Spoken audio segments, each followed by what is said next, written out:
মৃত্যু যেন এক অদৃশ্য ছায়ার মতো তার পিছু নিয়েছিল। মাত্র এক পলকের দূরত্বে দাঁড়িয়ে অপেক্ষা করছিল, আর জীবনের শেষ সঙ্গীটুকু ছুটে যেতে চলেছিল। এক অথল ধনসম্পদের ঘরের একমাত্র কন্যা, যার কাছে বিশ্বের সবচেয়ে দামি সম্পদগুলো ছিল। কিন্তু আজ সেই একই সম্পদ তাকে মৃত্যুর গভীর অন্ধকারে ঠেলে দিচ্ছিল। বারাণসীর রেলওয়ে স্টেশনে দাঁড়িয়ে থাকা সেই তরুণীটি শুধুমাত্র সেই লোহার রেললাইনগুলোর দিকে একদৃষ্টে তাকিয়েছিল, যেখানে অল্প কয়েক মুহূর্তের মধ্যেই তার নিঃশ্বাস চিরকালের জন্য থেমে যাওয়ার কথা ছিল। কিন্তু ঠিক সেই ভয়ঙ্কর মুহূর্তে এক খেলনা বিক্রয়কারী যুবক এমন এক অসাধারণ কাজ করে ফেলল, যা কেবল একটি জীবনই রক্ষা করল না, বরং মানবতার জন্য এক অমর ও অনুপ্রেরণামূলক মিসাল কায়েম করে দিল। এই হৃদয়স্পর্শী ও রোমাঞ্চকর গল্পটি আপনার সমস্ত শরীরে রোমাঞ্চ জাগিয়ে তুলবে, কারণ অনেক সময় দেবদূতেরা স্বর্গ থেকে নয়, বরং পথের ধুলোবালি থেকেই উঠে আসেন। বারাণসীর রেলওয়ে স্টেশনটি যাত্রীদের হইচই এবং ট্রেনের তীব্র শিসের শব্দে মুখরিত হয়ে উঠেছিল। সন্ধ্যা ধীরে ধীরে গাঢ় হয়ে আসছিল এবং প্ল্যাটফর্ম জুড়ে বিভিন্ন ধরনের মানুষের ভিড় জমে উঠেছিল। কেউ আত্মীয়স্বজনের সাথে মিলিত হওয়ার তাড়াহুড়োয় ছিল, আবার কেউ আত্মীয়স্বজন থেকে বিচ্ছিন্ন হওয়ার গভীর দুঃখে ডুবেছিল। সেই জনাকীর্ণ প্ল্যাটফর্মের একেবারে নির্জন কোণে একটি তরুণী দাঁড়িয়েছিল, যার উপস্থিতি সেখানকার প্রত্যেক ব্যক্তি থেকে সম্পূর্ণ আলাদা মনে হচ্ছিল। তার নাম শ্রেয়া ছিল। বয়স প্রায় ২২ কিংবা ২৩ বছর হবে। তার শরীরে অত্যন্ত দামি রেশমের স্যুট পরা ছিল। কবজিতে বাঁধা ঘড়ির ঝলমলে চমক দূর থেকেও স্পষ্ট দেখা যাচ্ছিল, এবং কাঁধে ঝুলন্ত ব্যাগ কোনো বিখ্যাত ব্র্যান্ডের ছিল। যে কেউ এক নজরেই বলে দিতে পারত যে এই তরুণী কোনো রাজ পরিবার বা অত্যন্ত প্রভাবশালী পরিবারের সদস্য। কিন্তু সেই মুহূর্তে তার ধন সম্পদ, তার গহনাগুলো এবং তার দামি পোশাক সবকিছুই একেবারে মিথ্যা ও অর্থহীন লাগছিল। তার মুখমণ্ডলে যে শূন্যতা ছিল, তা কোনো জনশূন্য নগরীর মতো ছিল। তার বড় বড় চোখ ফোলা হয়ে গিয়েছিল, যেন গত কয়েক ঘণ্টা ধরে অশ্রুর প্রবল স্রোত সেখানে উথলে উঠছিল। তার ঠোঁট প্রচণ্ডভাবে কাঁপছিল, যেন সে নিজেকে চিৎকার করে ওঠা থেকে কোনো মতে আটকিয়ে রাখছিল। শ্রেয়া ধীরে ধীরে এক এক করে পা ফেলে প্ল্যাটফর্মের একেবারে প্রান্তের দিকে এগিয়ে যাচ্ছিল। তার পদক্ষেপ ভারী ছিল, তবে তার সংকল্প একেবারে পাকা মনে হচ্ছিল। সে নিচের দিকে ঝুঁকে দেখল, যেখানে লোহার কালো রেললাইনগুলো এক বিশাল অজগরের মতো বিছিয়ে রয়েছে। সে কয়েক মুহূর্তের জন্য সেখানে স্থির হয়ে গেল। তার কানে স্টেশনের হইচই এখন আর শোনা যাচ্ছিল না, বরং তার মস্তিষ্কের ভিতরে অন্য কিছু ভয়ঙ্কর শব্দ প্রতিধ্বনিত হচ্ছিল, যা তাকে বেঁচে থাকতে দিচ্ছিল না। তার সৎ মায়ের সেই বিষাক্ত তিরস্কারগুলো তার মনে পড়ছিল, যা কোনো বিষমাখা তীরের মতো তার হৃদয়কে ছিন্ন ভিন্ন করে দিত। তার পিতার সেই গভীর নীরবতা তার মনে পড়ছিল, যা যে কোনো চিৎকারের চেয়েও অনেক বেশি যন্ত্রণাদায়ক ছিল। তার জোর করে নির্ধারিত সম্পর্কটি তার মনে পড়ছিল, যা তার আত্মাকে পিষে মার্জিত করে দিয়েছিল। তার মনে হচ্ছিল যে এই বিশাল বিশ্বে, যেখানে কোটি কোটি মানুষ বাস করে, সেখানে তার নিজের কেউ নেই। যে বাড়িতে সে বড় হয়ে উঠেছিল, সেখানে এখন তার অবস্থান এক অবাঞ্ছিত বস্তুর চেয়ে বেশি কিচ্ছু ছিল না। তার মন সম্পূর্ণ স্বীকার করে নিয়েছিল যে এখন বাঁচার কোনো পথই অবশিষ্ট নেই, এবং এই রেললাইনই তার চূড়ান্ত গন্তব্যস্থল। সে তার চোখ দুটি বন্ধ করে ফেলল। গরম অশ্রু তার পাতা থেকে বেরিয়ে গালের ওপর গড়িয়ে পড়ল, এবং ঠান্ডা বাতাস তাদের সেখানেই জমিয়ে দিল। তার দেহ এখন প্ল্যাটফর্মের হলুদ দাগ থেকে সামনে বেরিয়ে গিয়েছিল। সে সামনের দিকে ঝুঁকতে যাচ্ছিল, যেন এই নিষ্ঠুর পৃথিবী থেকে তার সমস্ত সম্পর্ক চিরতরে ছিন্ন করে দেওয়ার জন্য সম্পূর্ণ প্রস্তুত হয়ে গিয়েছে। সেই প্ল্যাটফর্মেই ভিড় থেকে একটু দূরে এক ২৫ বছরের যুবক তার ছোট্ট দোকান সাজিয়ে বসেছিল। তার নাম অভয় ছিল। তার কাছে এক পুরনো কাঠের টকরি ছিল, যাতে কাঠের তৈরি ছোট ছোট খেলনা, বাঁশি এবং গাড়ি সুন্দর করে সাজানো ছিল। এটাই তার পেশা ছিল, এটাই তার জীবন ছিল। সারাদিন স্টেশনে আসা শিশুদের খেলনা দেখিয়ে লোভ দেখানো, এবং যে ২-৪ পয়সা মিলত তা দিয়ে নিজের এবং তার বৃদ্ধ মায়ের পেট চালানো। অভয়ের পোশাক একেবারে সাধারণ ছিল, হয়তো অনেক জায়গায় রফু করা, কিন্তু ধোয়া এবং পরিষ্কার ছিল। তার মুখে দারিদ্র্যের রোদ পাকা রং ছড়িয়ে দিয়েছিল, কিন্তু তার চোখে এক অদ্ভুত চমক ছিল, এক এমন সন্তোষ যা বড় বড় প্রাসাদে বাস করা মানুষদের কাছেও থাকে না।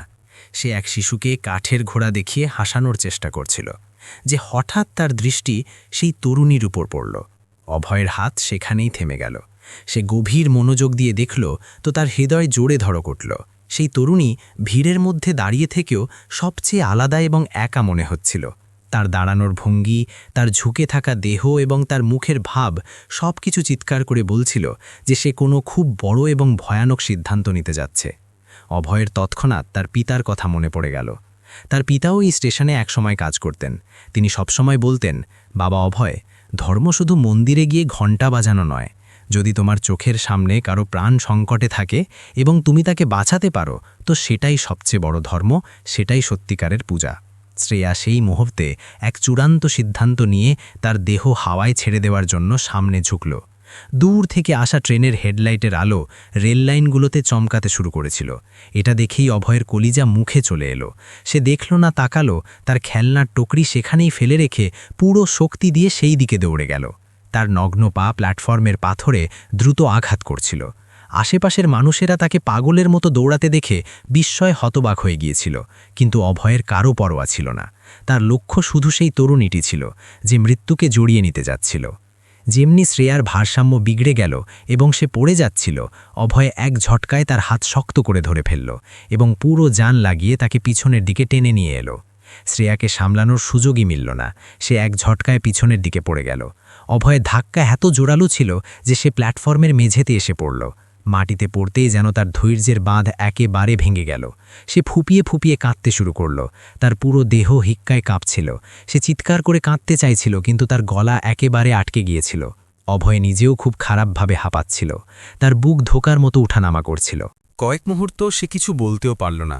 শুধু সেই তরুণীটিকে দেখছিল, যাকে সেই এইমাত্র যমরাজের দরজা থেকে টেনে বের করে এনেছিল। তারপর সে তার শ্বাস নিয়ন্ত্রণ করে অত্যন্ত নরম স্বরে জিজ্ঞাসা করল, আপনি ঠিক আছেন তো? শ্রেয়া কোনো উত্তর দিল না। সে শুধু তার মুখ দুহাতে ঢেকে কাঁদতে থাকল। তার হাত শুকনো পাতার মতো কাঁপছিল। সে তার অস্তিত্বের ছিন্নভিন্ন হওয়ার শোক পালন করছিল। অভয় তার পকেট হাতড়ে এক ছোট প্লাস্টিকের বোতল বের করল। এটাই সেই বোতল ছিল যেটা সে সারাদিন তেষ্টা লাগলে নল থেকে ভরে নিত।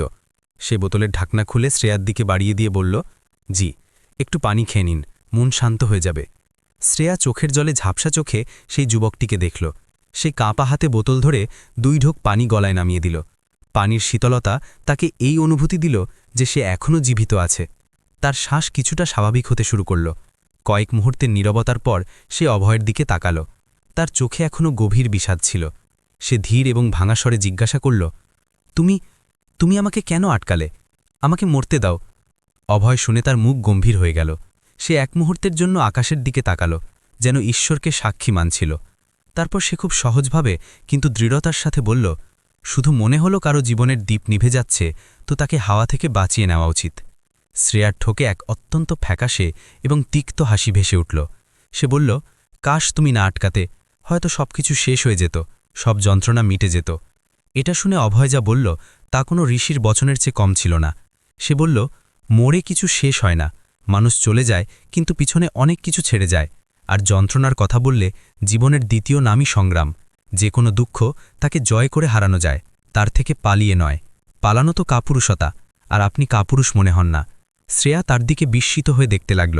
এক সাধারণ দেখতে খেলনা বিক্রেতা যুবক এত বড় কথা এত সহজে কি করে বলতে পারে? হয়তো এত সোজা এবং সত্য শব্দ সে তার আলিশান বাড়িতে কখনো শোনেনি। তার চোখ থেকে আবার অশ্রু বয়ে যেতে লাগল, কিন্তু এবার সেই অশ্রুতে রাগ ছিল না, বরং এক অদ্ভুত ক্লান্তি এবং সমর্পণ ছিল। কিছুক্ষণ পর যখন শ্রেয়া কিছুটা শান্ত হল, তখন অভয় প্ল্যাটফর্মে রাখা এক খালি বেঞ্চের দিকে ইশারা করল। এখানে মাটিতে বসো ঠিক নয়, চলুন সেখানে ওই বেঞ্চে বসি। শ্রেয়া কোনো প্রতিবাদ ছাড়াই চুপচাপ উঠে তার সাথে বেঞ্চ পর্যন্ত গেল। দুজনে সেখানে বসে গেল। সামনে থেকে মানুষেরা আসা যাওয়া করছিল, কুলিরা বোঝা তুলছিল, ট্রেন আসা যাওয়া করছিল, কিন্তু সেই বেঞ্চে এক অদ্ভুত শান্তি ছিল, যেন ঝড় চলে যাওয়ার পরের নীরবতা। কয়েক মুহূর্ত কাটার পর অভয় সংকোচ করে জিজ্ঞাসা করল, আপনার ঘর কোথায়? বলুন তো, আমি আপনাকে রিক্সা পর্যন্ত ছেড়ে আসি। ঘরের নাম শুনতেই শ্রেয়ার মুখ হঠাৎ শক্ত হয়ে গেল, যেন কেউ তার যন্ত্রণাদায়ক শিরায় হাত দিয়ে দিয়েছে। সে তৎক্ষণাৎ এবং কঠোরভাবে মাথা নাড়িয়ে দিল, না, আমি সেই ঘরে ফিরে যাব না, কক্ষনো না। অভয় চমকে উঠল। সে আশেপাশে দেখল, রাত ঘনিয়ে আসছিল। সে চিন্তিত স্বরে জিজ্ঞাসা করল, কিন্তু রাত হয়ে আসছে, আপনি এখানে স্টেশনে একা কি করে থাকবেন? এই জায়গা নিরাপদ নয়। শ্রেয়ার স্বর ধীর ছিল, কিন্তু তাতে এক জেদ এবং গভীর যন্ত্রণা স্পষ্ট ঝলকাচ্ছিল। আমি যেখানে খুশি থাকব, রাস্তায় শুয়ে পড়ব, মন্দিরের সিঁড়িতে রাত কাটিয়ে দেব, কিন্তু সেই নরকে ফিরে যাব না। সেখানে আমার কোনো জায়গা নেই। অভয় কয়েক মুহূর্ত চুপ করে রইল। সে ধর্মসংকটে পড়ে গিয়েছিল। সে বুঝতে পারছিল না কি করবে। এক অজানা সম্ভ্রান্ত ঘরের তরুণী যে ঘর থেকে পালিয়ে এসেছে, তাকে সে একা এই অবস্থায় স্টেশনে ছেড়েও দিতে পারছিল না। আর তাকে নিজের সাথে নিয়ে যাওয়াও এক খুব বড় এবং ঝুঁকিপূর্ণ সিদ্ধান্ত ছিল। লোকে কি বলবে, সমাজ কি ভাববে? কিন্তু তারপর সে শ্রেয়ার চোখে তাকালো। সেই চোখে যে ভয় এবং অসহায়তা ছিল, তা অভয়ের ভিতরের মানুষকে ঝাঁকিয়ে দিল। তার সংস্কার তাকে ডাকল। সে ভাবল, নারায়ণ যদি প্রাণ বাঁচিয়েছে, তো রক্ষার দায়িত্বও তো আমারই হয়। শেষ পর্যন্ত সে সাহস জড়ো করে অত্যন্ত আদবের সাথে বলল, দিদি, যদি আপনি সত্যিই ঘরে না যেতে চান এবং আপনার থাকার কোনো জায়গা না থাকে, তো যদি আপনার আপত্তি না হয়, তাহলে আপনি আমার ঘরে চলে যেতে পারেন। আমার ঘর খুব ছোট, গরিব ঘর, কিন্তু সেখানে আপনি নিরাপদ থাকবেন। আমার মা আছেন সেখানে, আপনি তাদের কাছে আরাম করতে পারেন। শ্রেয়া তার চোখে তাকালো। সে সেই চোখে কোনো ছল, কোনো কপটতা খুঁজে দেখার চেষ্টা করছিল। সে দুনিয়ায় এখনও পর্যন্ত শুধু স্বার্থের সম্পর্ক দেখেছিল, কিন্তু অভয়ের চোখে তাকে শুধু করুণা এবং নিষ্কলঙ্ক ভাব দেখা গেল। কয়েক মুহূর্ত সে চুপ করে রইল, যেন তার ভাগ্যের সিদ্ধান্ত নিচ্ছিল। তারপর কে জানে কোন বিশ্বাসে সে ধীরে মাথা নেড়ে হ্যাঁ করে দিল। স্টেশন থেকে বাইরে বেরোতেই রাতের ঠান্ডা হাওয়া শ্রেয়ার মুখে লাগল। কিছুক্ষণ আগেও সে হাজারো ভিড়ের মাঝে একা ছিল, কিন্তু এখন সে এক অজানা যুবকের সাথে অজানা পথে হাঁটছিল। অভয় তার খেলনার টুকরি আর স্ট্যান্ড এক হাতে ধরে আগে আগে হাঁটছিল, এবং শ্রেয়া চুপচাপ মাথা নিচু করে তার পিছনে পা বাড়াচ্ছিল। তার মনে হালকা ভয়ও ছিল, এক সংকোচও ছিল, কিন্তু তার চেয়ে বেশি ক্লান্তি এবং এক অদ্ভুত খালিপন ছিল। তার শুধু এতটুকু অনুভূত হচ্ছিল যে এখন সে সেই আলিশান জেল থেকে দূরে, যেখানে তাকে প্রতিদিন অপমান এবং ঘুটঘুটে ভাবতে হয়। স্টেশনের বাইরে রাস্তায় পুরনো হলুদ ল্যাম্প জ্বলছিল, যা তার মাঝারি আলো ছড়াচ্ছিল। দোকানপাট বন্ধ হয়ে গিয়েছিল, শুধু কয়েকটা ঢাবায় এখনও চুল্লি জ্বলছিল এবং চায়ের ভাপ উঠছিল। মানুষেরা সারাদিনের পরিশ্রম মজুরি করে তাদের ক্লান্তি মোচন করছিল। অভয় না থেমে সুনির্দিষ্ট পায়ে এগিয়ে চলল। তার এই রাস্তার অভ্যাস ছিল। শ্রেয়া প্রথমবার মনোযোগ দিয়ে তার ফাটা জুতো এবং ঘামে ভেজা কুর্তা দেখল। সে বুঝে গেল যে এই যুবকটি আর্থিকভাবে খুব দুর্বল, কিন্তু তার মুখে যে আত্মসম্মান এবং সততা ছিল, তা সে তার পিতার ধনী বন্ধুদের মুখে কখনো দেখেনি। কিছুক্ষণ হাঁটার পর তারা মূল রাস্তা ছেড়ে এক সরু গলিতে ঢুকে পড়ল। গলি সরু ছিল এবং সেখানে আলো কম ছিল। দুই পাশে ছোট ছোট একে অপরের সাথে লাগানো বাড়ি ছিল। দেওয়ালের প্লাস্টার উঠে গিয়েছিল, দরজায় পুরনো কাপড়ের পর্দা ঝুলছিল এবং নালার কিনারে পানি বয়ে যাচ্ছিল। কোথাও কোথাও ঘরের ভিতর থেকে রেডিওতে বাজা পুরনো ভজনের আওয়াজ আসছিল, তো কোথাও শিশুদের কান্না বা হাসির আওয়াজ। এই মহল্লা, এই পরিবেশ শ্রেয়ার দুনিয়া থেকে একদম আলাদা ছিল। সে এমন বস্তি শুধু তার এয়ার কন্ডিশন গাড়ির কাঁচ দিয়ে যেতে যেতে দেখেছিল, কখনো তাদের মাঝে শ্বাস নেয়নি। অভয় এক খুব ছোট এবং পুরনো ঘরের সামনে থেমে গেল। দরজা কাঠের ছিল, যা হয়তো কয়েক দশকের পুরনো, এবং বৃষ্টি রোদ খেয়ে কালো হয়ে গিয়েছিল। সে ধীরে দরজা ঠেলে দিয়ে ঘুরে বিনয়ের সাথে বলল, আসুন, এটাই আমার ছোট্ট কুটির। শ্রেয়া সংকোচ করে ভিতরে পা রাখল। ঘর খুব ছোট ছিল, বড়জোর 10x10 হবে। ছাদ টিন এবং খাপরেলের ছিল। এক কোণে এক পুরনো বাঁশের চারপাই বিছানো ছিল, অন্য কোণে মাটির এক ছোট চুল্লি ছিল, এবং তার পাশে পিত্তল এবং অ্যালুমিনিয়ামের কয়েকটা বাসন সুন্দর করে রাখা ছিল। দেয়ালের এক পাশে ভগবান শ্রীকৃষ্ণের এক পুরনো ছবি টাঙানো ছিল, যাতে গাদার শুকনো ফুলের মালা চড়ানো ছিল। ঘরে দারিদ্র্য ছিল, অভাব ছিল, কিন্তু নোংরা ছিল না। প্রত্যেক জিনিস তার জায়গায় ছিল এবং ঘরে অগরবাতির সুবাসও লেগেছিল। তখন চারপাইয়ের দিক থেকে হালকা কাশির আওয়াজ এলো। এক অত্যন্ত দুর্বল এবং বৃদ্ধ মহিলা সেখানে চাদর মুড়ি দিয়ে শুয়েছিল। অভয় তৎক্ষণাৎ তাদের কাছে গেল। হাঁটু গেড়ে বসে অত্যন্ত স্নেহের সাথে বলল, মা, আমি এসে গিয়েছি। বৃদ্ধ মহিলা ধীরে তার ভারী চোখ খুললেন। তাদের চোখে ছানির জাল ছিল, কিন্তু ছেলের আওয়াজ চিনতে পারতেন। তিনি প্রথমে অভয়কে দেখলেন, তারপর তাদের নজর দরজার কাছে সংকোচে দাঁড়িয়ে থাকা শ্রেয়ার উপর পড়ল। তিনি প্রশ্নভরা চোখে অভয়ের দিকে তাকালেন। অভয় তাদের কপালে হাত রেখে হেসে বলল, আমাকে রাস্তায় পেয়েছিলাম, খুব বিপদে ছিল, কোনো মুসিবতে আছে। আজ রাত এখানেই থাকবে, নিজের ঘরে যেতে পারছে না। শ্রেয়া দরজার কাছেই দাঁড়িয়েছিল। সে তার জীবনে কখনো এমন ঘর দেখেনি। সবকিছু এত সীমিত, এত সাধারণ, কিন্তু সেই ঘরে এক অদ্ভুত আপনত্ব ভাসছিল, যা তার পিতার বিশাল বাংলোতে কখনো অনুভব হয়নি। সেখানে প্রত্যেক জিনিস অমূল্য ছিল, কিন্তু সম্পর্কে ঠান্ডা ছিল। এখানে জিনিস সস্তা, হয়তো ভাঙা ফাটাও, কিন্তু মেজাজে এক পবিত্র উষ্ণতা ছিল। অভয় কোণ থেকে এক পুরনো কিন্তু পরিষ্কার স্টুল টেনে তার সামনে রেখে বলল, আপনি খুব ক্লান্ত হয়েছেন। তারপর সে সময় না নষ্ট করে চুল্লির দিকে গেল। সে দেশলাই জ্বালিয়ে চুল্লি জ্বালালো এবং এক ছোট পাতিলে পানি গরম করতে লাগল। অল্পক্ষণের মধ্যে চায়ের সুগন্ধ সেই ছোট ঘরে ছড়িয়ে পড়ল। সে দুটো মাটির কুলহড় বের করল। এক কুলহড় সে সাহায্য করে তার মাকে খাওয়ালো এবং অন্য কুলহড় নিয়ে শ্রেয়ার কাছে এলো। নিন্দি, গরম চা আছে, আদা দিয়েছি, খেলে জানে জান আসবে। সে অত্যন্ত স্নেহের সাথে বলল। শ্রেয়া কাঁপা হাপে সেই মাটির কুলহড় ধরে নিল। তার হাতের তালুতে কুলহড়ের উষ্ণতা পেয়ে তাকে এক অদ্ভুত স্বস্তি অনুভূত হল। হয়তো জীবনে প্রথমবার সে মাটির বাসনে চা খাচ্ছিল। সে এক চুমুক নিল। গরম চা তার গলা দিয়ে নেমে গেল এবং সাথে এক বিশ্বাসও তার ভিতরে নেমে গেল। তার মনে হলো যেন এই ছোট ঘরে, এই অজানা লোকদের মাঝে কেউ তাকে ওজন করছে না, কেউ তাকে তার অবস্থান, তার সৌন্দর্য বা তার ত্রুটি দিয়ে মূল্যায়ন করছে না। এখানে সে শুধু এক মানুষ ছিল, যার সাহায্যের দরকার ছিল। তার নজর সামনের দেয়ালে টাঙানো আরেকটা ছবির উপর গেল, যা ভগবানের ছবির ঠিক নিচে ছিল। তাতে এক সাধারণ মানুষ হাতে খেলনা নিয়ে দাঁড়িয়েছিল। শ্রেয়া কুলহর হাতে ধরে ধীরে জিজ্ঞাসা করল, এটাকে? অভয় ঘুরে সেই ছবিটা দেখে তার মুখে এক আদর মিশ্রিত হাসি এলো। এটা আমার বাবুজি, সে বলল। আগে এই স্টেশনে যেখানে আমরা মিলেছি, সেখানে তিনিও খেলনা বিক্রি করতেন। ছোটবেলা থেকে আমি তাদের এই কাজ করতে দেখেছি। তিনি সবসময় বলতেন, কোনো কাজ ছোট বা বড় হয় না, শুধু নিয়ত পরিষ্কার হওয়া উচিত। সে এক মুহূর্তের জন্য থামল, যেন পুরনো স্মৃতিতে হারিয়ে গিয়েছিল। তারপর বলল, যখন আমি ছোট ছিলাম তখন তিনি আমাকে কাছে বসিয়ে রামায়ণ আর মহাভারতের গল্প শোনাতেন। বলতেন, বিপত্ত মানুষের পরীক্ষা। একদিন হঠাৎ অসুস্থ হয়ে পড়লেন এবং তারপর আমাদের ছেড়ে চলে গেলেন। সেই দিন থেকে এই খেলনার টুকরি আমার দায়িত্ব হয়ে গেল।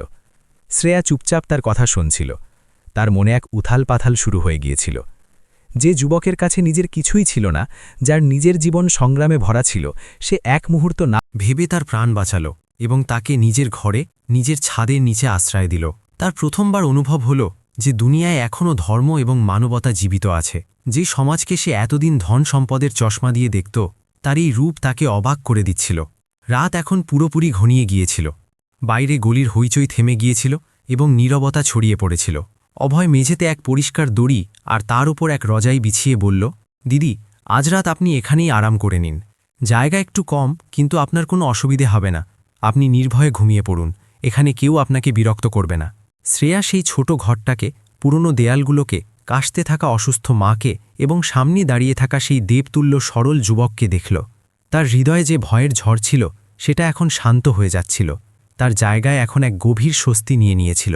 সে ধীরে সেই দড়ির ওপর বসে পড়ল। তার চোখে আবার নম্রতা এসে গিয়েছিল, কিন্তু এবার এই অশ্রু দুঃখের নয়, বরং কৃতজ্ঞতা এবং স্বস্তির ছিল। তার মনে হল যে হয়তো সে ভুল ঘর থেকে তাড়িয়েছিল ঠিকই, কিন্তু আজ সে সঠিক মানুষের আশ্রয় পৌঁছে গিয়েছিল। ঈশ্বর যদি তার পুরনো জীবন তার থেকে কেড়ে নেওয়ার চেষ্টা করেছিল, তো হয়তো বদলে তাকে এক নতুন দৃষ্টিও দিচ্ছিল। আর এই বিশ্বাসের সাথে সেই অজানা ঘরের মেঝেতে শ্রেয়া তার ক্লান্ত চোখ বন্ধ করে দিল। রাতের নীরবতা এখন গভীর হয়ে গিয়েছিল এবং সেই ছোট ঘরে জ্বলা হলুদ বাল্ব দেয়ালে লম্বা এবং ভয়ানক ছায়া তৈরি করছিল। বাইরে গলিতে কুকুরের ডাকের আওয়াজ মাঝে মাঝে নীরবতাকে ছিন্ন করে দিচ্ছিল, কিন্তু ঘরের ভিতরে এক ভারী নীরবতা ছিল। অভয়ের মা তাদের অসুস্থতা এবং বুড়ো বয়সের চাদর মুড়ি দিয়ে গভীর ঘুমেছিলেন। তাদের শ্বাসের ঘরঘর আওয়াজ সেই নীরবতায় এক লয় তৈরি করছিল। শ্রেয়া মেঝেতে বিছানো দড়িতে বসেছিল, কিন্তু তার চোখে ঘুমের এক ফোঁটাও ছিল না। তার শরীর ক্লান্ত হয়ে চূর্ণ হয়ে গিয়েছিল, কিন্তু মনে চিন্তার ঝড় চলছিল। তার বারবার সেই পুরনো কথা, সেই অপমানজনক দৃশ্য মনে পড়ছিল, যা থেকে পালিয়ে সে এখানে পৌঁছেছিল। অভয় ঘরের এক কোণে বসে তার খেলনাগুলো ঠিক করছিল। সে আগামীকালের জন্য জিনিস প্রস্তুত করছিল। কিন্তু তার দৃষ্টি বারবার শ্রেয়ার উপর যাচ্ছিল। সে অনুভব করেছিল যে এই অজানা তরুণীর ভিতরে এমন এক ঝড় চলছে, যাকে শান্ত করা জরুরি। সে তার কাজ ছেড়ে একটু কাছে এসে সম্মানজনক দূরত্ব রেখে বসে পড়ল। তার স্বর খুব ধীর এবং শান্ত ছিল। ঘুম আসছে না আপনার? শ্রেয়া শূন্যতায় দেখতে দেখতে ধীরে মাথা নাড়ল। তার চোখ আবার ডবডব করে উঠল। কয়েক মুহূর্ত সে চুপ করে রইল, যেন তার ভিতরে চাপা গুমর বের করার জন্য শব্দ খুঁজছিল। তারপর এক গভীর শ্বাস নিয়ে সে বলতে শুরু করল, এবং যখন সে বলল তখন মনে হলো যেন কোনো বাঁধের ফাটক খুলে গিয়েছে। তোমাকে জানা আছে অভয়, আমি সেই ঘর থেকে কেন পালিয়েছি? তার স্বর কাঁপছিল। আমার নিজের মা যখন আমি খুব ছোট তখনই ভগবানের কাছে চলে গিয়েছিলেন। তাদের মুখও আমার ঠিক মনে নেই, শুধু তাদের লড়ির এক ঝাপসা স্মৃতি আছে। তাদের চলে যাবার পর ঘরের প্রত্যেক কোণ আমাকে কামড়াতে দৌড়াত। বাবাজি তাদের কাজে ডুবে গিয়েছিলেন, হয়তো নিজের দুঃখ ভুলতে। তারপর কয়েক বছর পর বাবাজি দ্বিতীয় বিয়ে করলেন। শ্রেয়ার মুখে এক তিক্ত হাসি ভেসে উঠল। শুরুতে তো সব খুব ভালো ছিল। নতুন মা, যাদের আমি মা মেনে পূজা করতে প্রস্তুত ছিলাম, তারা আমাকে খুব ভালোবাসা দেখাতেন। আমার জন্য নতুন কাপড় আনা, আমার চুলে তেল লাগানো। আমার মনে হলো হয়তো ভগবান আমার প্রার্থনা শুনেছেন, আমাকে আবার মা মিলে গিয়েছে। কিন্তু সবটাই শুধু এক ছলনা ছিল, এক নাটক ছিল বাবাজিকে খুশি করার। তার চোখ থেকে অশ্রু গালে গড়িয়ে পড়ল। যেমন যেমন সময় কাটছিল তাদের আসল রূপ সামনে আসতে লাগল। কথায় কথায় তিরস্কার দেওয়া, আমার প্রত্যেক খুশিতে বিষ মেশানো। তারা আমাকে প্রতি মুহূর্তে এই অনুভূতি দিতেন যে আমি সেই ঘরে এক বোঝা। চাকরদের সামনেও আমাকে অপমান করতেন, বলতেন আমার সংস্কার খারাপ, আমি অশুভ। কখনো কখনো আমার মনে হতো আমি সেই ঘরের মেয়ে নই, বরং কোনো অনাথ যাকে দয়া করে রাখা হয়েছে। অভয় চুপচাপ শুনছিল। তার মুখে কোনো কৌতূহল ছিল না, বরং গভীর সহানুভূতি ছিল। শ্রেয়া তার মুঠি শক্ত করল। বাবাজি সব দেখতেন, সব শুনতেন, কিন্তু তারা সব সময় চুপ থাকতেন।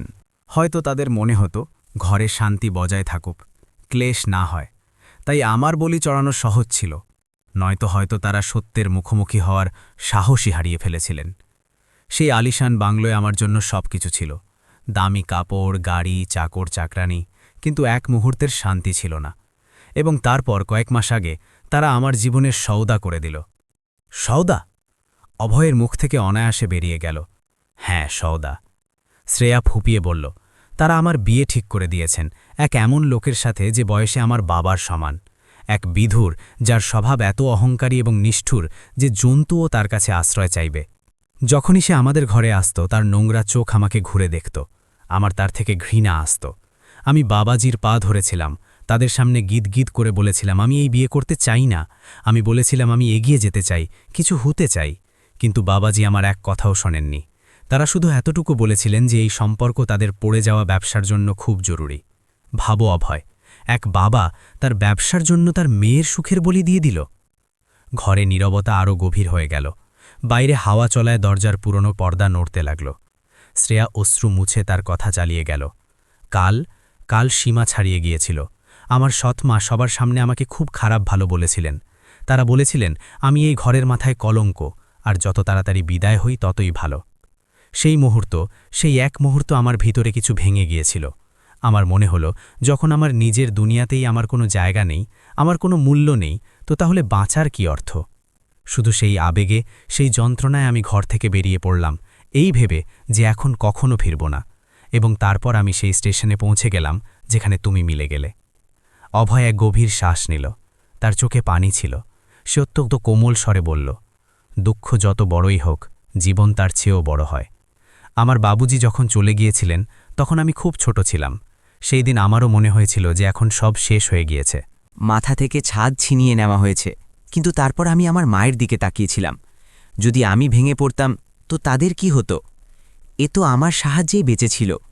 সেই দিনই আমি ঠিক করেছিলাম যে যত ঠোকরই খেতে হয় আমি হার মানব না। জীবন আমাদের কখনো কখনো এমন চৌরাস্তায় এনে দাঁড় করিয়ে দেয় যেখান থেকে পুরনো রাস্তা বন্ধ হয়ে যায়, কিন্তু বিশ্বাস করো সেখান থেকেই এক নতুন পথও বেরোয়। হয়তো ভগবান তোমাকে এখানে এজন্য পাঠিয়েছেন কারণ তোমার নতুন যাত্রা এখান থেকেই শুরু হওয়ার ছিল। অভয়ের কথাগুলো শ্রেয়ার হৃদয়ে গিয়ে পড়ল। এত সরল শব্দে এত গভীর জ্ঞান। তার মনে হলো যেন অন্ধকারে কেউ দ্বীপ জ্বালিয়ে দিয়েছে। রাত অনেক কেটে গিয়েছিল। অভয় উঠে বলল, এখন আপনি ঘুমিয়ে পড়ুন, কালকের সূর্য আপনার জন্য নতুন আশা নিয়ে আসবে। সকালের প্রথম কিরণ যখন সেই ছোট ঘরের জানালা দিয়ে ভিতরে এলো তখন ধুলোর কণা সোনালি হয়ে চমকাতে লাগল। শ্রেয়ার চোখ খুলল। কয়েক মুহূর্তের জন্য তার বোঝাই আসছিল না যে সে কোথায় আছে। সে মখমলের গদিতে নয়, বরং এক শক্ত দড়িতে ছিল। কিন্তু যেমনি তার গতরাতের ঘটনাগুলো মনে পড়ল, স্টেশন, সেই রেল লাইন, অভয়ের তাকে বাঁচানো এবং এই ছোট ঘর, তার মনে এক সন্তোষ ছড়িয়ে পড়ল। সে নিরাপদ ছিল। অভয় দরজার কাছে দাঁড়িয়ে তার জুতো পরছিল। সে শ্রেয়াকে জেগে উঠতে দেখে হাসল। সুপ্রভাত, আপনি বসুন, আমি এক্ষুনি আপনার জন্য নাস্তা নিয়ে আসছি। শ্রেয়া উঠে বসল। অভয়ের মা এখনও চারপাইয়েছিলেন, কিন্তু তাদের চোখ খোলা ছিল। তারা হাতের ইশারায় শ্রেয়াকে কাছে ডাকলেন। শ্রেয়া সংকোচ করে তাদের কাছে গিয়ে তাদের পা ছুঁয়ে প্রণাম করল। বুড়ি তার কাপা হাত শ্রেয়ার মাথায় রেখে আশীর্বাদ দিলেন। সৌভাগ্যবতী ভব বেটি, তোর মুখ তো একদম আমার কুলদেবীর মূর্তির মতো। ভগবান তোকে সব সময় খুশি রাখুক। এত ভালোবাসা, এত আপনত্ব কবে কেউ তাকে ছুঁয়েছিল শ্রেয়ার মনে নেই। তার চোখে আবার নম্রতা এসে গেল। সে অনুভব করল যে এই ঘরের দেয়ালে পেইন্ট উঠে গেলেও এখানকার লোকেদের হৃদয়ে সোনার। অল্পক্ষণের মধ্যে অভয় ফিরে এলো। তার হাতে খবরের কাগজে মোড়া কিছু গরমাগরম জিলেপি এবং কচৌড়ি ছিল, এবং সাথে মাটির কুলহরে চা। ঘরে কচুরির ছাল এবং জিলেপির মিষ্টি গন্ধ ছড়িয়ে পড়ল। অভয় সেই প্যাকেট শ্রেয়ার সামনে রেখে বলল, নিন দিদি, আমাদের এখানকার বিখ্যাত কচুরি। গরিবের নাস্তা, কিন্তু স্বাদে কোনো কমতি মিলবে না। শ্রেয়া ইতস্তত করে এক টুকরো ভেঙে মুখে দিল। মশলাদার স্বাদ তার জিভে লাগল, এবং তার মনে হল যেন সে এখন পর্যন্ত যত দামি খাবারের স্বাদ চেখেছে সব এর সামনে ফ্যাকাশে। এটা শুধু খাবার ছিল না, এটা প্রেম এবং আদরের প্রসাদ ছিল। সে কুলহর থেকে চায়ের চুমুক নিল। তার মনে হল যেন জীবন আবার তার মিষ্টত্ব মিশিয়ে দিচ্ছে। ঠিক সেই সময় শহরের সেই পশ এলাকায় শ্রেয়ার পিতার বিশাল বাংলোয় তোলপাড় চলছিল। শ্রেয়ার পিতা শ্রীমান মিত্তল ব্যস্ত হয়ে হলে পায়চারি করছিলেন। তাদের মুখে হাওয়া উড়ছিল। তারা ফোনে কোনো পুলিশ অফিসারের সাথে চিৎকার করে কথা বলছিলেন। ইন্সপেক্টর, আমার মেয়েকে চাই যে কোনো মূল্যে। পুরো শহর ছানবিন করো, প্রত্যেক হোটেল, প্রত্যেক স্টেশন, প্রত্যেক বাসস্ট্যান্ড চেক করো। যদি তার খরচও হয় তো আমি পুরো পুলিশ বিভাগকে নাড়িয়ে দেব। সোফায় বসা শ্রেয়া সৎমা মালিনী তার শাড়ির পল্লু ঠেক করে ঝঞ্ঝাটে বলল, আরে এখন চিৎকার করে কি হবে? নাক তো কাটবেই, সো কেটে গিয়েছে। না জানি কার সাথে পালিয়ে গিয়েছে হয়তো। এখন সমাজে কি মুখ দেখাবো আমরা? লোকে আমাদের উপর থুতু দেবে। আমি তো আগেই বলেছিলাম এই মেয়ের লক্ষণ ঠিক নয়। শ্রীমান নিপ্তল তার স্ত্রীকে এমন নজরে দেখলেন যাতে রাগ এবং অসহায়তা দুটোই ছিল। থামো মালিনী, আমার মেয়ে নিখোঁজ, আর তোমার নিজের ইজ্জতের পরে। যদি তার কিছু হয় তো আমি নিজেকে কখনো মাফ করতে পারবো না। কিছুক্ষণের মধ্যে পুলিশের জিপ এবং মিত্তল সাহেবের গাড়ি বাংলো থেকে বেরিয়ে গেল। শহর জুড়ে তল্লাশ শুরু হয়ে গেল। শ্রেয়ার ছবি পুলিশের কাছে ছিল। তারা স্টেশন, পার্ক এবং চৌরাস্তায় মানুষদের জিজ্ঞাসাবাদ করছিল। দুপুর হতে হতে পুলিশের এক টিম রেলওয়ে স্টেশনের কাছে বস্তিতে পৌঁছল। সেখানে এক চায়ের দোকানে কয়েকজন বসে কথা বলছিল। এক হাবিলদার শ্রেয়ার ছবি দেখিয়ে কড়া স্বরে জিজ্ঞাসা করল, এই মেয়েকে কোথাও দেখেছ? চাওয়ালা ছবিটা গভীরভাবে দেখল, তারপর কপালে ভাঁজ করে স্মরণ করার চেষ্টা করল। হ্যাঁ সাহেব, কাল সন্ধ্যায় এই মেয়েটি এখানে স্টেশনের বাইরে দাঁড়িয়েছিল। খুব বিপদে মনে হচ্ছিল। তারপর পরে আমি তাকে সেই খেলনা বিক্রেতা অভয়ের সাথে যেতে দেখেছিলাম। তারা সেই সামনের বস্তির দিকে গিয়েছিল। পুলিশের চোখে চমক এলো। সে তৎক্ষণাৎ ওয়্যারলেসে ইন্সপেক্টরকে খবর দিল, স্যার, লোকেশন মিলে গিয়েছে। মেয়েটি এক খেলনা বিক্রেতার সাথে দেখা গিয়েছে। আমরা বস্তির দিকে এগোচ্ছি। গাড়ির কাফেলা সাইরেন বাজিয়ে সেই সরু এবং গরিব বস্তির দিকে ঘুরে গেল। বস্তির মানুষেরা তাদের ছোট ছোট দোকান এবং ঘর থেকে বাইরে বেরিয়ে এলো। এত বড় গাড়ি এবং পুলিশ দেখে সেখানে আতঙ্কের মেজাজ তৈরি হয়ে গেল। ধুলো উড়িয়ে গাড়িগুলো সেই সরু গলিতে এগিয়ে এলো এবং শেষ পর্যন্ত অভয়ের ঘরের সামনে এসে থামল। শ্রেয়া ঘরে বসে অভয়ের মাকে ওষুধ দিচ্ছিল। অভয় চুল্লিতে দুপুরের জন্য খিচুড়ি চড়াচ্ছিল। হঠাৎ বাইরে গাড়ি থামার আওয়াজ এবং ভারী বুটের ধাক্কা তাদের চমকে দিল। দরজায় এক জোরালো ধাক্কা হলো, যাতে পুরো ঘর কেঁপে উঠল। দরজা খোলো, পুলিশ! বাইরে থেকে এক কড়া স্বর এলো। শ্রেয়ার হৃদয় জোরে ধড়কাতে লাগল। তার মুখ সাদা হয়ে গেল। অভয় এক মুহূর্তের জন্য শ্রেয়াকে দেখে তার চোখে সাহস বাঁধল এবং তারপর গিয়ে দরজা খুলে দিল। সামনে পুলিশ ইন্সপেক্টর, দুজন হাবিলদার এবং তাদের পিছনে দাঁড়িয়ে শ্রেয়ার পিতা এবং সৎমা। যেমনি শ্রীমান মিত্তলের দৃষ্টি ভিতরে দাঁড়িয়ে থাকা শ্রেয়ার উপর পড়ল, তাদের মুখ থেকে এক আহ্বান বেরিয়ে গেল, শ্রেয়া! শ্রেয়া তার পিতাকে দেখে তার জায়গা থেকে নড়তে পারল না। তার মনে পিতার প্রতি রাগও ছিল এবং এক অদ্ভুত ভয়ও ছিল। শ্রীমান মিত্তল দৌড়ে ভিতরে এসে তার মেয়ের কাঁধ ধরে ফেললেন। তুমি ঠিক তো বেটা? তোমার কোনো চোট লাগেনি? তাদের স্বরে এক পিতার সত্যিকারের তরফ ছিল। তখন পিছন থেকে মালিনী দেবী ভিতরে ঢুকলেন। তারা সেই ছোট গরিব ঘরটাকে ঘৃণাভরা নজরে দেখে তারপর অভয়ের দিকে ঘুরলেন। তাদের চোখে আগুন জ্বলছিল। তো তুই সেই বদমাস যে আমাদের মেয়েকে এখানে লুকিয়ে রেখেছিস? তোর কি উদ্দেশ্য ছিল? টাকার জন্য অপহরণ করেছিস নাকি নিয়ত খারাপ ছিল? অভয় ভয় পেয়ে গেল। সে হাত জোর করে কিছু বলতে যাচ্ছিল যে মালিনী দেবী ইন্সপেক্টরের দিকে ঘুরে চিৎকার করলেন, ইন্সপেক্টর, গ্রেফতার করো এই যুবককে। এটা আমাদের নিরীহ মেয়েকে ভুলিয়ে ভালিয়ে এখানে বন্দি করে রেখেছে। এটা নিশ্চয়ই কোনো অপরাধী। অভয়ের মা চারপাইয়ে শুয়ে শুয়ে কাঁপতে লাগলেন। অভয় অনুরোধ করে বলল, না মাতাজি, আপনি ভুল বুঝছেন। আমি তো শুধু চুপ কর। মালিনী দেবী তাকে ধমক দিলেন। এর আগে পুলিশ অভয়কে হাত দিতে পারে, ঘরে এক গর্জন গুঞ্জরিত হল। খবরদার, যদি কেউ এদের হাতও লাগায়। এই আওয়াজ শ্রেয়ার ছিল। সে সামনে এগিয়ে অভয়ের সামনে ঢাল হয়ে দাঁড়িয়ে গেল। তার চোখে আজ সেই আগুন ছিল যা গত কয়েক বছর ধরে চাপা ছিল। সে তার সৎমায়ের চোখে চোখ রেখে বলল, লজ্জা করা উচিত আপনার। সত্য না জেনে কারোর উপর কাদা ছুটতে আপনার একটুও সংকোচ হয়নি। এটা কোনো অপরাধী নয়, এটা দেবতা। পুরো ঘর স্তব্ধ হয়ে গেল। শ্রীমান মিত্তল অবাক হয়ে তার মেয়েকে দেখলেন। শ্রেয়ার গলা আটকে গেল, কিন্তু সে বলতে থাকল, কাল সন্ধ্যায় আমি আত্মহত্যা করতে গিয়েছিলাম। আমি সেই প্ল্যাটফর্মের কিনারে দাঁড়িয়েছিলাম মরার জন্য। যদি এই যুবক তার জীবন বাজি রেখে আমাকে পিছনে না টানত, তো আজ আপনারা এখানে আমার লাশ নিতে আসতেন, আমাকে নিতে নয়।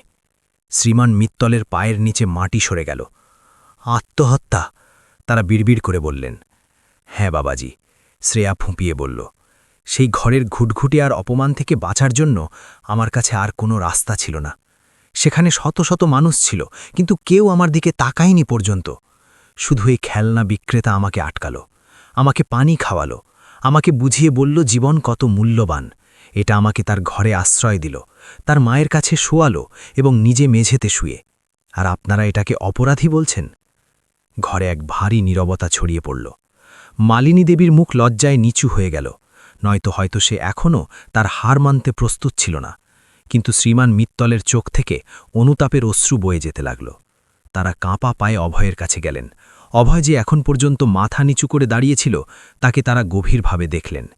ফাটা কাপড়, নগ্ন পা, কিন্তু চোখে অদ্ভুত তেজ। মিত্তল সাহেব সামনে এগিয়ে অভয়ের 2 হাত নিজের হাতে নিয়ে নিলেন। বেটা, আমাকে মাফ করে দাও। আমরা ধনী হয়েও আজ খুব গরিব প্রমাণিত হলাম, আর তুমি তো ধন সম্পদ ছাড়াই বাচ্চা বেরিয়ে এলে। তুমি আমার মেয়েকে নয়, আমার পুরো বংশকে বাঁচিয়ে দিয়েছ। তারা পকেট থেকে চেকবই বের করতে লাগলেন। তাদের হাত কাঁপছিল। চাও, যা চাইবে চাও। আমি তোমাকে এত টাকা দেব যে তোমার 7 পুরুষ রাজ করবে। ঘর, গাড়ি, দোকান, যা বলবে তা তোমার পায়ে হবে। অভয় বিনয়ের সাথে তাদের হাত ধরে চেকবই আবার তাদের পকেটের দিকে ফিরিয়ে দিল। সে শান্তস্বরে বলল, বাবুজি, ধর্মের কোনো মূল্য হয় না, আর কারো প্রাণ বাঁচিয়ে তার দাম আদায় করা, এটা আমার সংস্কারে নেই। যদি আমি আপনার কাছ থেকে টাকা নিই, তো আমার সেই সেবা ব্যবসা হয়ে যাবে। আমাকে এই পাপ চাপাবেন না। শ্রীমান মিত্তাল স্তম্ভিত হয়ে গেলেন। আজকের দুনিয়ায় যেখানে মানুষেরা টাকার জন্য ভাইয়ের গলা কেটে দেয়, সেখানে এই যুবক লক্ষ্মীকে ঠোকরাচ্ছে। তারা রুদ্ধ গলায় জিজ্ঞাসা করলেন, তাহলে আমি কি করব? আমার মন মানবে না। আমাকে কিছু তো করতে দাও আমার অনুতাপের জন্য। অভয় এক মুহূর্ত তার অসুস্থ মায়ের দিকে দেখে, তারপর শ্রেয়ার দিকে। সে ধীরে বলল, যদি আপনি সত্যিই কিছু করতে চান বাবুজি, তো শুধু আমার মায়ের চিকিৎসা করিয়ে দিন। আমি তাদের এমন তড়পাতে দেখতে পারি না। আর যদি হয়, তো আমাকে পড়ার কিছু শেখার সুযোগ দিন। আমি ভিক্ষা বা দান চাই না। আমি পরিশ্রম করে নিজের যোগ্যতা একদিন বড় মানুষ হতে চাই। শুধু আমাকে এক সুযোগ দিন। এটা শুনে ঘরে উপস্থিত প্রত্যেক ব্যক্তির চোখ ভিজে গেল। পুলিশ ইন্সপেক্টরও তার টুপি খুলে ফেললেন। শ্রেয়া কেঁদে তার পিতার গলায় জড়িয়ে পড়ল। শ্রীমান মিত্তাল অভয়ের কাঁধে হাত রেখে ভরা গলায় বললেন, আজ থেকে তুমি অনাথ নও বেটা। তোমার মায়ের চিকিৎসা শহরের সবচেয়ে বড় হাসপাতালে হবে, এবং তোমার পড়াশোনার দায়িত্ব আমার। তুমি আমাকে মানবতার পাঠ পড়িয়েছ। অভয়ের মা চারপাই থেকে হাত জোর করে ভগবানকে ধন্যবাদ দিলেন। সেই ছোট কোঠরিতে আজ ধনী এবং গরিবের দেয়াল ভেঙে গিয়েছিল। সেখানে শুধু প্রেম এবং অনুতাপের পবিত্র হাওয়া বয়ে যাচ্ছিল। কিন্তু গল্প এখনও শেষ হয়নি, কারণ নিয়তি এই চরিত্রদের জন্য আরেকটি সুন্দর অধ্যায় লিখে রেখেছিল। সেই ভয়ানক রাত কেটে এখন 3 বছরের লম্বা সময় চলে গিয়েছে। সময়ের চাকা তার গতিতে ঘুরছিল এবং সাথে অনেক কিছু বদলে নিয়ে যাচ্ছিল। বারাণসীর যে রেলওয়ে স্টেশনে কখনো মৃত্যুর তাণ্ডব হওয়ার ছিল, আজ সেখানে সেই পুরনো ভিড় ছিল, সেই হইচই ছিল, এবং ট্রেনের সেই চিৎকার করা শীষ ছিল। কিন্তু সেই রেল লাইনের কাছে হাওয়া এখন বদলে গিয়েছিল। গঙ্গার পানি আজও সেই বেগে বয়ে যাচ্ছিল, কিন্তু কিছু জীবন এখন সেই প্রবাহের বিপরীতে সাঁতরে কিনারে লেগে গিয়েছে। সময় শুধু ক্যালেন্ডারের পাতা পাল্টায়নি, বরং সে কিছু মানুষের ভাগ্যের পুরো বইই নতুন করে লিখে দিয়েছে। শহরের সবচেয়ে প্রতিষ্ঠিত এবং আধুনিক চিকিৎসালয়ের বাইরে এক চকচকে সাদা গাড়ি এসে থামল। এটাই সেই শহর ছিল যেখানে কখনো এক যুবক ফাটা কাপড়ে তার মায়ের চিকিৎসার জন্য দর দর ঠোকর খেত, এবং যেখানে এক ধনী তরুণী তার নিজের ঘরেই বেগানা ছিল। আজ হাসপাতালের সেই বিশাল ইমারতে সূর্যের কিরণ পড়ছিল, যেন সাফল্যের তেজ চমকাচ্ছিল। গাড়ির দরজা খুলল এবং তা থেকে এক যুবক বেরিয়ে এলো। কদকাঠি সেই ছিল, নয়ননকশও সেই ছিল, কিন্তু ব্যক্তিত্বে আকাশ পাতালের ফারাক হয়ে গিয়েছিল। এটা অভয় ছিল, সেই অভয় যে কখনো স্টেশনে কাঠের টকরিতে খেলনা বিক্রি করত এবং 2 বেলার রুটির জন্য দিন রাত এক করত। আজ তার শরীরে এক অত্যন্ত ভালো স্যুট ছিল, হাতে দামি ঘড়ি ছিল এবং চোখে এক অদ্ভুত আত্মবিশ্বাস ঝলকাচ্ছিল। তার মুখে এখন দারিদ্র্যের কালি নয়, বরং কঠোর পরিশ্রম এবং সাফল্যের চমক ছিল। সে দ্রুত পায়ে কিন্তু অত্যন্ত সুনির্দিষ্ট ভঙ্গিতে হাসপাতালের গলি দিয়ে গেল। সেখানে উপস্থিত কয়েকজন কর্মচারী এবং নার্স তাকে দেখে সম্মানে মাথা নিচু করছিল। এই সম্মান তার ধনসম্পত্তির জন্য নয়, বরং তার কাজ এবং তার আচরণের জন্য ছিল। অভয় এখন এই হাসপাতালের প্রশাসন বিভাগের এক গুরুত্বপূর্ণ অংশ হয়ে গিয়েছে। শ্রীমান বিত্তাল তার প্রতিশ্রুতি পালন করেছিলেন। তারা শুধু অভয়ের মায়ের সেরা চিকিৎসা করাননি, বরং অভয়ের পড়াশোনা এবং প্রশিক্ষণের পুরো দায়িত্ব নিয়েছিলেন। এবং অভয়ও সেই ভরসা ভাঙতে দেয়নি। সে দিন রাত এক করে তার পড়াশোনা শেষ করেছে এবং তার যোগ্যতা প্রমাণ করেছে। সে মিত্তল সাহেবের এহসান টাকা দিয়ে নয়, বরং তার যোগ্যতা এবং সততা দিয়ে শোধ করার প্রতিজ্ঞা করেছিল। অভয় এক প্রাইভেট ওয়ার্ডের সামনে থেমে ধীরে দরজা খুলল। ভিতরের দৃশ্য যে কাউকে স্বস্তি দেওয়ার মতো ছিল। বিছানায় তার মা বসেছিলেন, কিন্তু এখন তারা সেই অসহায় এবং অসুস্থ বুড়ি মনে হচ্ছিল না যে সেই ভাঙা খাটে কাঁচতে থাকত। তাদের মুখে এখন স্বাস্থ্যের লালিমা ছিল এবং চোখে এক দিব্য শান্তি। তারা হাতে মালা নিয়ে ভগবানের নাম জপ করছিলেন। ঘরে তাজা ফুলের সুবাস ছিল এবং জানালা থেকে আসা রোদ ঘরকে আলোকিত করে রেখেছিল। অভয়কে দেখতেই তাদের মুখে মমতার হাসি ছড়িয়ে পড়ল। এসে গেল আমার বেটা, তারা মালা একপাশে রেখে বললেন। অভয় সামনে এগিয়ে তাদের চরণ স্পর্শ করে হেসে বলল, হ্যাঁ মা, আজ একটু তাড়াতাড়ি এসে গিয়েছি। ডাক্তার বলেছেন এখন তোমার সব রিপোর্ট একদম ঠিক আছে। আগামী সপ্তাহে আমরা তোমাকে ঘরে নিয়ে যেতে পারব। মায়ের চোখে খুশির অশ্রু এলো। তারা অভয়ের কপাল চুমু খেয়ে গদগদ স্বরে বললেন, এসব প্রভুর কৃপা বেটা, আর সেই দিন যদি তুই সেই তরুণীর সাহায্য না করতিস তো হয়তো আজ আমরাও কোনো অন্ধকার গলিতে দম ফেলে দিতাম। মানুষের কর্মই তার ভাগ্য লেখে, এই কথা এখন আমার বোঝা হয়েছে। অভয় মায়ের হাত নিজের হাতে নিল। তার চোখেও সেই রাতের স্মৃতি ভেসে উঠল। সেই স্টেশন, সেই বৃষ্টি, সেই কাঁপতে থাকা তরুণী এবং তার সেই সিদ্ধান্ত। সে কখনো স্বপ্নেও ভাবেনি যে এক অজানার প্রাণ বাঁচানোর ফল ঈশ্বর তাকে এই রূপে দেবে। তার মনে হলো যে সেই খেলনা বিক্রেতা অভয় কোথাও পিছনে পড়ে গিয়েছে, কিন্তু তার ভিতরের মানুষ আজও সেই আছে। তখন ঘরের দরজায় এক হালকা ধাক্কা হলো এবং দরজা খুলল। ভিতরে এক যুবতী প্রবেশ করল। সাদাসিধে পোশাক, কপালে ছোট বিন্দি এবং মুখে এমন এক তেজ যা সূর্যকেও ফ্যাকাশে করে দেয়। এটা শ্রেয়া ছিল, কিন্তু এটা সেই শ্রেয়া ছিল না যে 3 বছর আগে আত্মহত্যা করতে রেল লাইনে দাঁড়িয়েছিল। এটা এক নতুন শ্রেয়া ছিল, শক্তিশালী, আত্মনির্ভর এবং করুণায় ভরা। তার চালে এখন লড়খড়ানি নয়, বরং এক উদ্দেশ্য ছিল। শ্রেয়ার হাতে এক ছোট টিফিন এবং কয়েকটা ফাইল ছিল। সে হেসে ঘরে পা রাখল। কেমন আছেন মা? সে অভয়ের মায়ের কাছে গিয়ে জিজ্ঞাসা করল এবং তাদের পা ছুঁয়ে প্রণাম করল। অভয়ের মা তাকে জড়িয়ে ধরলেন। আমি তো একদম ঠিক আছি বিটিয়া, তুই এসে গেলে তো আরও ভালো হয়ে গেল। তুই তো আমার নিজের মেয়ের চেয়েও বেশি। গত 3 বছরে শ্রেয়ার জীবন পুরোপুরি বদলে গিয়েছিল। সে তার পিতার ব্যবসায় অংশ নেয়নি, বরং নিজের রাস্তা বেছে নিয়েছিল। সে তার পড়াশোনা শেষ করেছে এবং একটা আশ্রম খুলেছে যেখানে সেই মহিলা এবং মেয়েদের সাহায্য মেলে যারা সমাজ বা পরিবার থেকে প্রত্যাখ্যাত হয়েছে। সে চায়নি যে আর কোনো মেয়েকে সেই যন্ত্রণা ভোগ করতে হয় যা সে ভোগ করেছিল। সে এখন এক সমাজসেবিকা হয়ে গিয়েছে যার স্বরে দম ছিল এবং যার কাজের পুরো শহরে আলোচনা ছিল। তার সৎ মা মালিনী দেবী এখনও ঘরে ছিলেন, কিন্তু শ্রেয়ার সাফল্য এবং তার পিতার বদলে যাওয়া আচরণ তাদের মুখ বন্ধ করে দিয়েছিল। এখন ঘরে শ্রেয়ার ইচ্ছা চলত, এবং সেই ইচ্ছা ছিল সম্মান এবং প্রেমের। শ্রেয়া টিফিন খুলে ঘরের তৈরি খাবার বের করে অভয়ের দিকে তাকালো। তার চোখে এক গভীর কৃতজ্ঞতা এবং স্নেহ ছিল যা শব্দের বাইরে। অভয়, আজ তুমি আমার সাথে কোথাও যাবে, সে অধিকার ভরা স্বরে বলল। অভয় অবাক হয়ে জিজ্ঞাসা করল, কোথায়? এখন তো আমার হাসপাতালের কিছু কাজ নিপাটাতে হবে। শ্রেয়া জেদ করে বলল, না, কাজ পরে, আজকের দিন খুব বিশেষ, শুধু চুপচাপ চলো। অভয় তার কথা এড়াতে পারল না। সে তার মায়ের দিকে দেখল, যিনি চোখে চোখে তাকে যাওয়ার অনুমতি দিয়ে দিলেন। দুজনে হাসপাতাল থেকে বেরিয়ে শ্রেয়ার গাড়িতে বসে গেল। গাড়ি শহরের ভিড়ভাড়ের রাস্তা দিয়ে এগিয়ে যেতে লাগল। অভয় জানালা দিয়ে বাইরে দেখছিল। শহর বদলাচ্ছিল, নতুন ইমারত তৈরি হচ্ছিল, কিন্তু কিছু পুরনো স্মৃতি যেমন ছিল তেমন ছিল। কিছুক্ষণ পর গাড়ি এক চেনা জায়গায় থামল। অভয় বাইরে দেখে চমকে উঠল। এটা সেই রেলওয়ে স্টেশন ছিল, সেই পুরনো গেট, সেই চায়ের দোকান, সেই কুলিদের হইচই। অভয় প্রশ্নবাচক নজরে শ্রেয়াকে দেখল। চলো, শ্রেয়া বলল এবং গাড়ি থেকে নেমে গেল। দুজনে প্ল্যাটফর্ম টিকিট নিয়ে ভিতরে গেল। সন্ধ্যা ঢলে পড়ছিল, একদম সেই সন্ধ্যার মতো যেমন সেই দিন ছিল। প্ল্যাটফর্ম নম্বর 1-এ যাত্রীদের রেল পেল ছিল। চাওয়ালার আওয়াজ, চা, গরম চা কানে গুঞ্জরিত হচ্ছিল। শ্রেয়া এবং অভয় ভিড় কেটে সামনে এগিয়ে সেই জায়গায় গিয়ে থামল যেখানে 3 বছর আগে তাদের প্রথম দেখা হয়েছিল। সেই কোণ যেখানে অভয় তার টকরি নিয়ে বসত, এবং সেই রেল লাইনের কিনার যেখানে শ্রেয়া তার জীবন দিতে যাচ্ছিল। দুজনে কয়েক মুহূর্তের জন্য একদম চুপ করে দাঁড়িয়ে রইল। সেখান থেকে যাওয়া এক মালগাড়ির ধরধরানি পুরনো স্মৃতি তাজা করে দিল। অভয়ের চোখের সামনে সেই দৃশ্য আবার জীবিত হয়ে উঠল।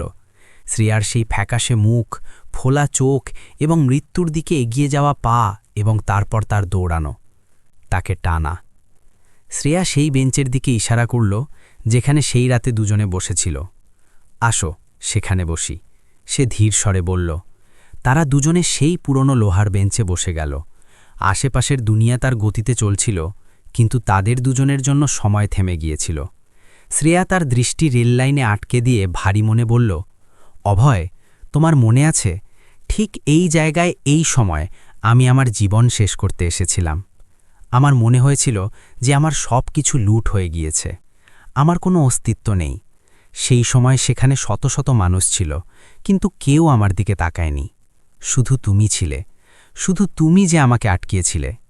অভয় গভীর শ্বাস নিল।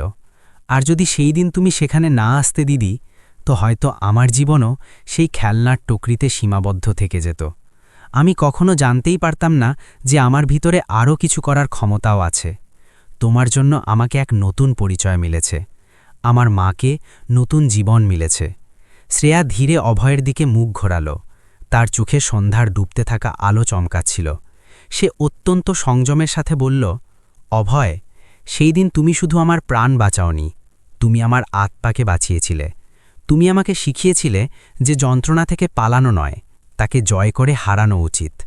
তোমার সেই এক বাক্য, মোড়ে কিছু শেষ হয় না, আমার পুরো চিন্তা বদলে দিয়েছে। অভয় চুপ রইল। সে শুধু তাকে শুনছিল।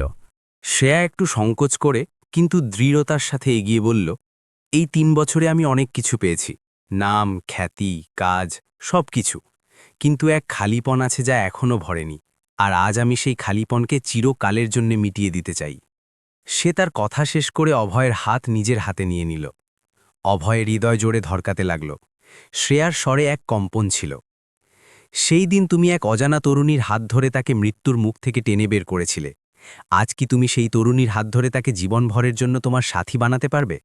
আমি আমার বাকি জীবন, আমার প্রত্যেক খুশি এবং প্রত্যেক গম তোমার সাথে ভাগ করে নিতে চাই।